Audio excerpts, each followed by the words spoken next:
హస్తం పార్టీ అర్ధరాత్రి లోక్సభ ఎన్నికల్లో పోటీ చేసే అభ్యర్థుల జాబితాను ప్రకటించింది. 46 మంది అభ్యర్థులతో 4వ జాబితాను విడుదల చేసింది.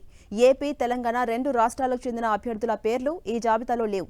ఈ లిస్టులో అత్యధికంగా మధ్యప్రదేశ్ నుంచి 12 మంది అభ్యర్థులను కూడా ప్రకటించిన కాంగ్రెస్ పార్టీ యూపీకి సంబంధించిన 11 మంది అభ్యర్థులను ప్రకటించింది. తమిళనాడు 7, మధ్యప్రదేశ్ నుంచి 4ని ప్రకటించింది.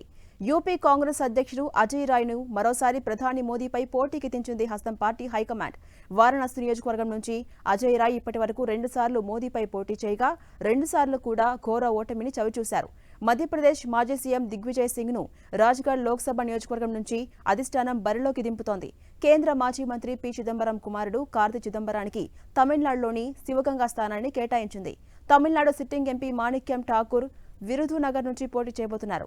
ఈ స్థానంలో బీజేపీ తరపున రాధికా శరత్ కుమార్ బరిలో ఉన్నారు. ఇక దేశంలో మొత్తం 543 లోక్సభ స్థానాలకు గాను కాంగ్రెస్ ఇప్పటివరకు 185 మంది అభ్యర్థులను ప్రకటించింది. తొలి జాబితాలో 39 మంది అభ్యర్థులను ప్రకటించగా 43 మందితో రెండో జాబితా, 57 మందితో మూడో జాబితా, తాజాగా 46 మందితో 4వ జాబితాను విడుదల చేసింది. త్వరలోనే మరికొన్ని జాబితాల్లో ఇతర లోక్సభ స్థానాలకు అభ్యర్థులను ప్రకటించబోతోంది.